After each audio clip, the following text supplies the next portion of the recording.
şərəfinə, tüklü qızların şərəfinə, qıllı qızların şərəfinə, yağlı mağlı saçlarından feyziyab olur hər insan. Lazərə getməyə pis baxır həzzaroz qıllarından.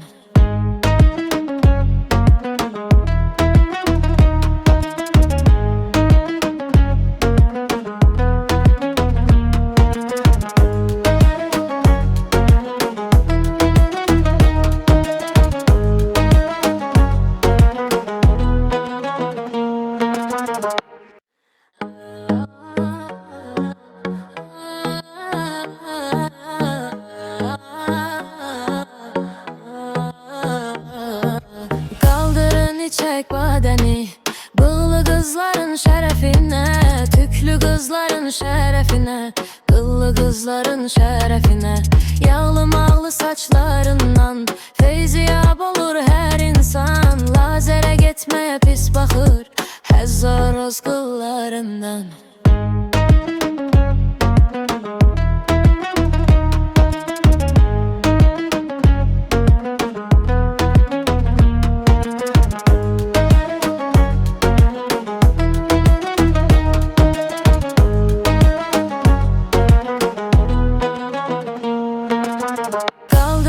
Çək badəni, bığlı qızların şərəfinə, tüklü qızların şərəfinə, qıllı qızların şərəfinə, yağlı mağlı saçlarından feyziyab olur hər insan. Lazərə getməyə pis baxır həzzaroz qıllarından.